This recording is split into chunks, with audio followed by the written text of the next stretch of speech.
Hello everybody and welcome back to the channel. So there's a few changes to the list since last time. The Dwarf King is rocking the Master Rune of Adamant for toughness 10 and 1 Rune of Warding for a 1-off 2-up ward and a great weapon. The Thane has exactly the same loadout, so the Rune of Preservation and the Rune of Gromril.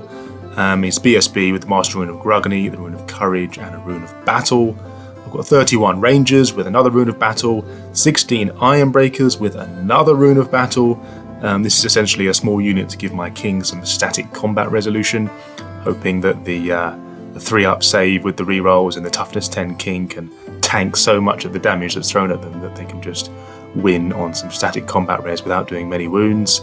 There's 2 times 7 Iron Drakes with, of course, the torpedo and the addition of the Anvil of Doom. That's my first time running the Anvil of Doom, so I'll withhold my judgment for now. But it's got 2 runes of spell breaking and a measly 5-point rune of speed. My thinking that just you want some magical attacks on the unit, and I'm hoping, or at least I'm assuming, that the if you give it a magical weapon, then that applies to all 5 of the Anvil's attacks. Basically, I just don't want some ethereal unit getting into contact with it and preventing it from doing anything all game. So at least it'll be able to harm, the Green Knight or some kind of unit of ghosts or whatever that gets into contact with it. But there won't be any of that today because I'm up against the Ogres.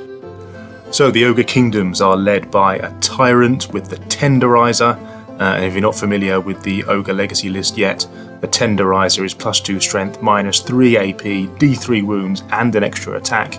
It's strike last, but these ogres don't go down quick, so you've got to worry about that. Armour of Meteoric Iron for that solid 4-up save, and the Death Cheater big name, which forces a to wound roll reroll once a game, so he can cheat death. Level 4 Slaughtermaster on the Law of Battle Magic with the Law Familiar, so he's picked Arcane Urgency, Fireball, Oaken Shield and the Toothcracker, which gives a toughness boost to the unit. Note that this is before the FAQ, which said that you can't actually pick the signature spell from the army book, you've got to pick the signature spell from the Law when you're using the Law Familiar. The Slaughtermaster also has a Sword of Might and a Power Scroll. There's a Bruiser BSB with a great weapon and the Dragonhide banner, which gives reroll once to hit. Death Cheater, big name again, Armour of Silvered Steel for the 3-up save. Small unit of 3 bulls with a champion. 8 Iron Guts, of course with great weapons, full command. They've got this Cannibal Totem, which basically gives them regen 5-up. And a Demon Slayer Scar on the champion that means that the unit causes terror, which I think is quite good for 20 points. 3 units of 2 cats, 3 Mournfang with great weapons and the Bull banner, which reroll to wound rolls on the impact hits, and 2 Iron Blasters. Now these Iron Blasters aren't what they used to be, but they're toughness 6, 5 wounds. They don't go down easily. Heavy chariots, of course, so they've got the D6 +1 impact hits.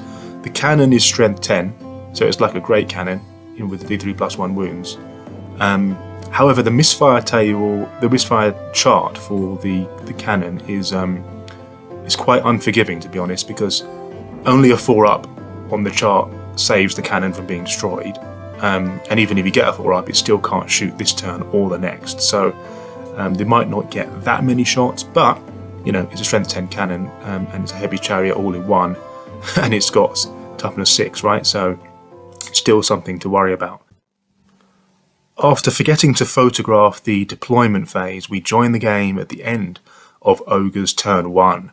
My Anvil is deployed out of sight on the left behind a building. Of course, I'm worried about the strength 10 cannons just taking out the Anvil on the early phases of the game, right? So I'm kind of hiding the Anvil of Doom. He's lightly protected with just a 4-up, 5-up ward, but they've got these cats that can come round and scout, which is exactly which I'll come to in a minute. But he's got the magic missile anyway to protect himself from that. The king with the Iron Breakers sort of on the left side with Iron Drakes right in front of them. The line stretching out to the right with another set of Iron Drakes on the hill in front of the line of Rangers, with the BSB in the unit, of course. There's 2 cats threatening the Iron Drakes on the left, as you can see in the picture. Another 2 scouting around the left to threaten the Anvil. Those 3 bulls are in marching columns, they're coming up quickly. There's a big scary Iron Guts unit with all the characters in the centre. The Iron Blasters advancing onto the hill right next to each other, and then the what are they called? The Mournfang on the right.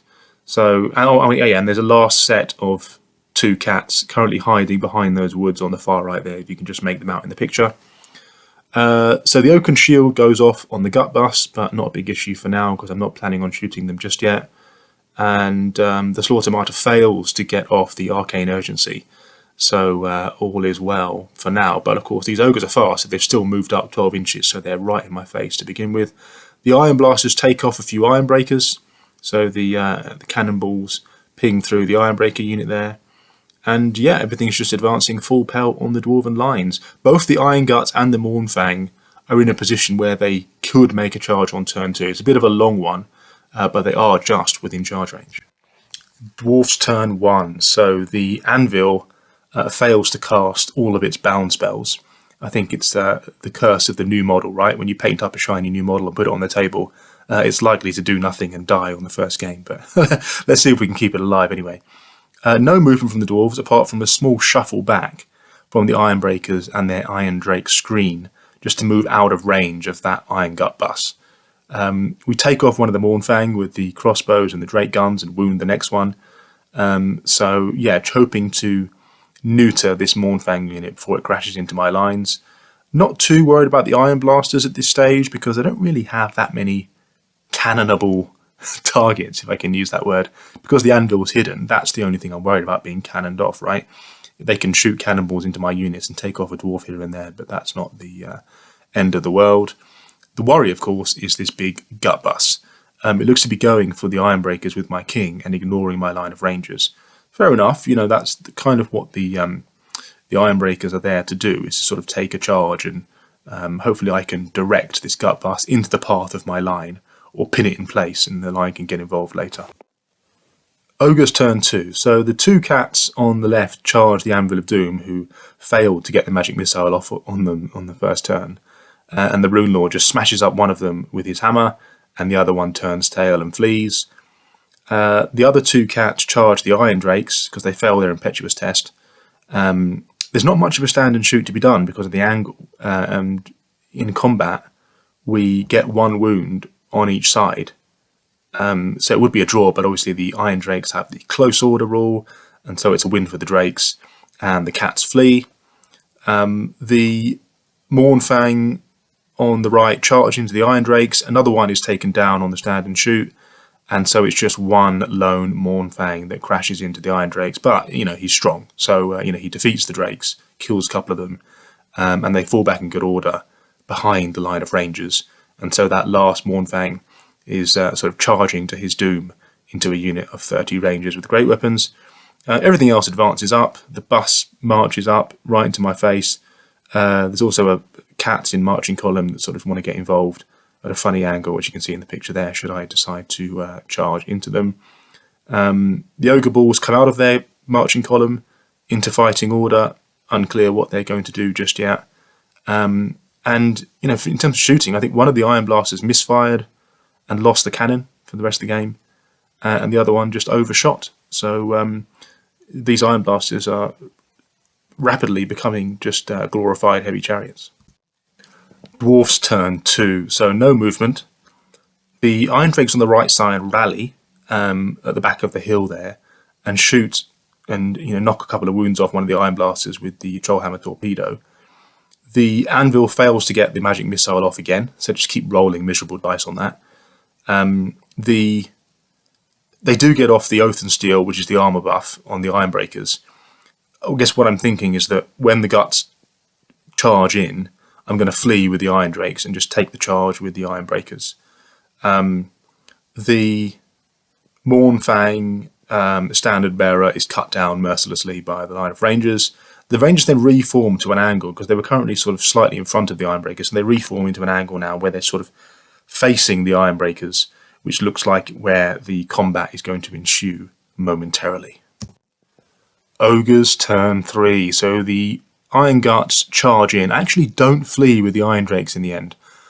I forgot about the impact hits. Well, I mean, I remember they had impact hits, but I forgot they actually get armor penetration because they've got a rank, and the characters actually get the bruiser and the tyrant actually get 2 strength 5 impact hits at AP2. So that's pretty deadly.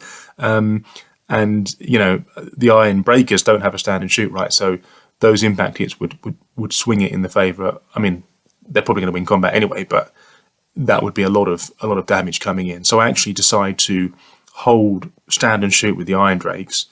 The gut bust charges in. We ping a couple of wounds off with the stand and shoot before, you know, being wiped out on the charge, and the tyrant with his 5 strength 7 attacks, setting up the main event with the king's unit next turn. I'm not sure if that was the right decision or not, because obviously I've lost that unit of iron drakes now, but I guess the main thing I'm worried about is the king and his iron breakers not getting too smashed up, so those rangers can help out the main combat soon. Meanwhile, the iron blasters decide not to charge. They were in charge range, but there's a chance they might fail it, and then they're still going to get shot. So they just move up for now. And these 2 units of cats sort of get in the way of my line, so that the rangers can't just charge into the chariots without sort of going through these units of cats first.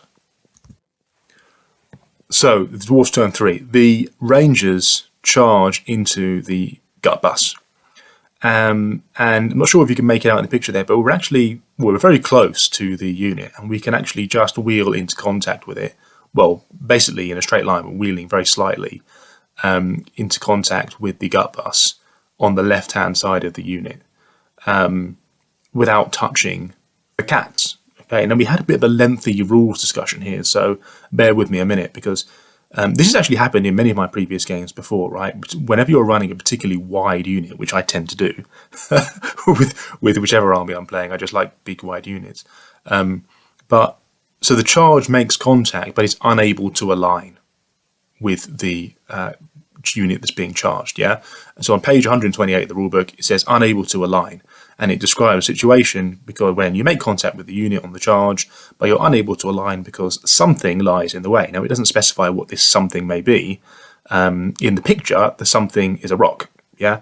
But it doesn't just say a rock, it just says something could be in the way. So I'm assuming that includes an enemy unit, right? And if something is in the way, and the enemy unit can't align to you, so you can't align to the enemy unit can't align to you, then it says you just leave a gap, and it's a disordered charge, right? However, a bit later, on page 130, it says multiple charge targets. If you're unable to charge your intended target without contacting enemy units, then you have to declare your charge against multiple enemy units, right? And again, it's not really that clear. When it says unable to charge your intended unit, does that mean unable to align or just unable to make contact initially? I'm assuming that means unable to actually make initial contact without contacting another unit, right? So I'm not sure that applies to this situation, but the way we played it in the end is that I just did a multi-charge into the iron guts and the units of cats, because they're all kind of the same distance away from me. I could have just wheeled into the iron guts without touching the cats, but then as I align, as I sort of close the door, then I would touch the cats. So do I just stop before the cats, or do I have to kind of, as I'm aligning into an enemy unit, charge that unit as well? So we weren't sure on that. But anyway, the way we played it, I'm multi-charging 2 units of cats and the iron guts all at once with my line of rangers led by my Thane. In combat then, the king challenge is accepted by the iron gut champion, who survives on 1 wound, so I didn't really do that well with the great weapon attacks there. Despite losing 6 iron breakers and 1 ranger, the dwarfs win combat, and the iron guts give ground. The king and the iron breakers restrain, but you know they're right in front of a gut bust, so they're going to be charged next turn anyway. The rangers can't pursue the iron guts without changing formation, as there's lots of stuff in the way, so they will follow up into the iron blaster.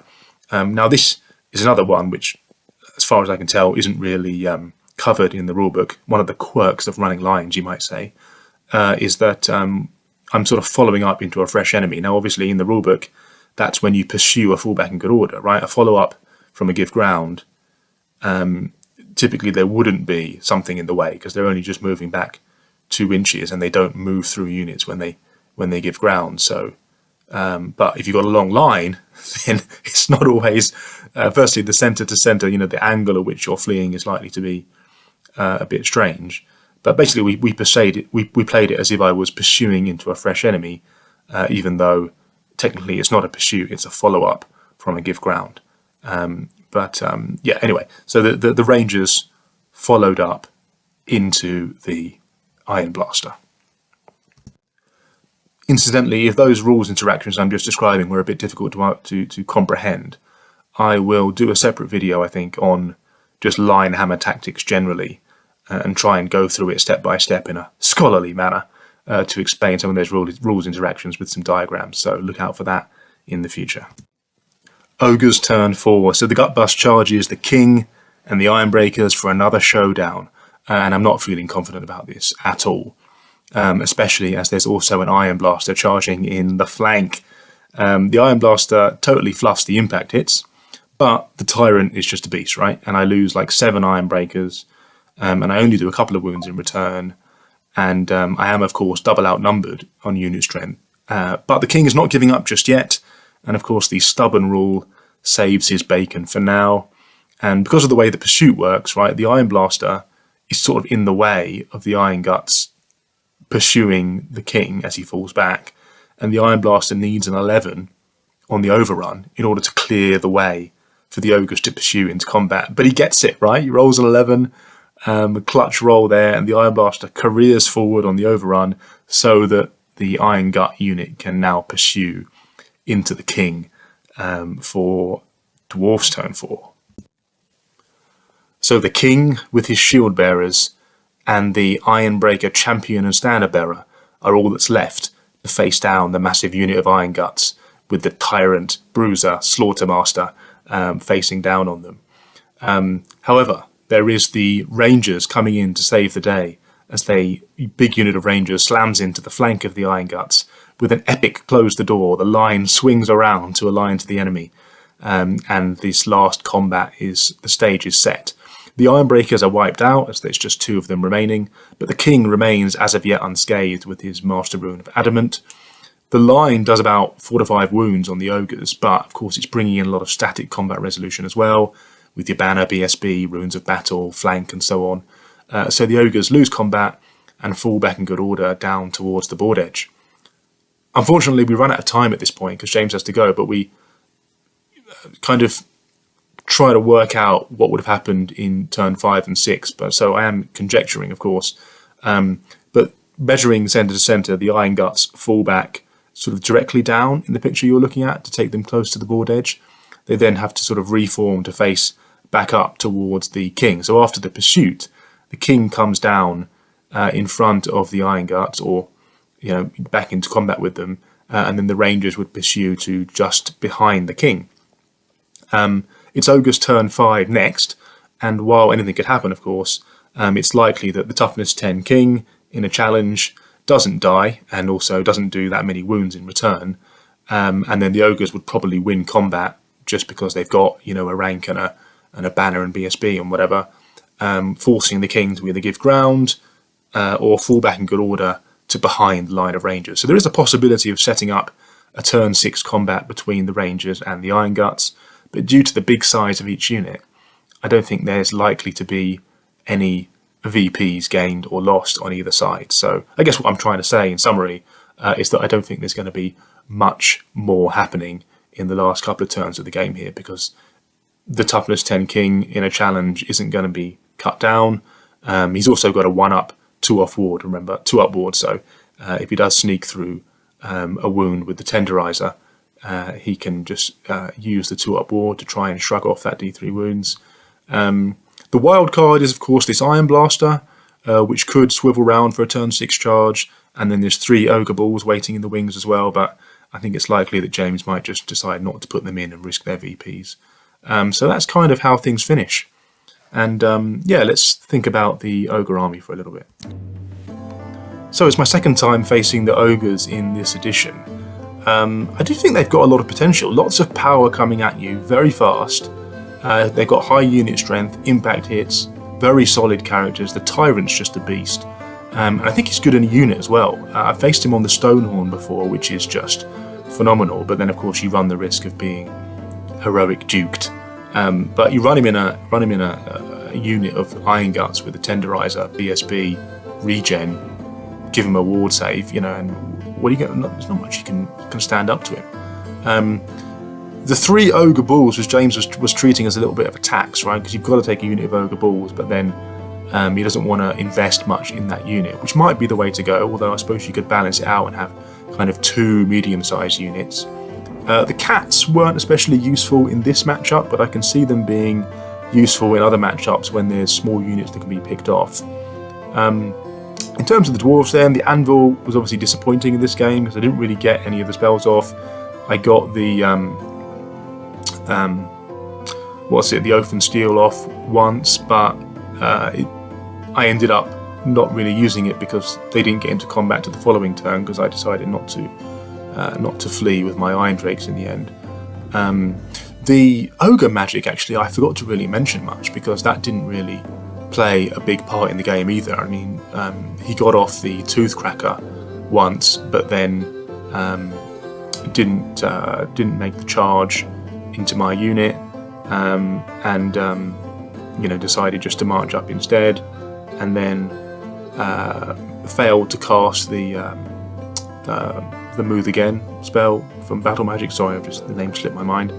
And when he got off the ward, they weren't in combat. So, the Anvil did do some dispelling, but in terms of the bound spells was fairly disappointing this game. But I'm going to stick with it and give it a go next time.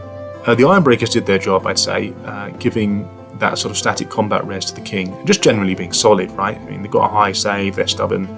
It's a shame they gave up their points in the end, but with all those Strength 6 AP2 Iron Guts coming in, it's a lot to handle for 16 Dwarfs, even if they are Gromril clad. Still a long way to go for me personally with the Dwarfs. I think I just need to try out lots more list combinations to refine sort of what I want to actually use. I actually find, I suppose, a bit of an admission from my side, I find list building quite hard with Dwarfs. With other armies, I'm over 2,000 points, I'm at 2,200 points, and I'm trying to cut things out, thinking, oh, I want this, I want that. What am I going to cut out of my list to get it down to 2,000? But with Dwarfs, I find myself, I'm at 1,700, thinking there's not really anything else I want to put in the list.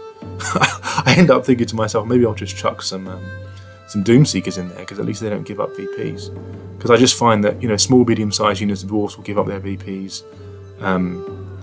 War Machines die easily, give up their VPs, and then don't really bring that much. You've either got to have a big unit that's with characters and give it the Master Rune of Grugny, and then just stick another big unit in. And there's not that many things that I want to take in the list, so I'm finding it quite difficult at the moment. But I'm gonna keep plucking away at it just because I like Dwarf so much. But I'm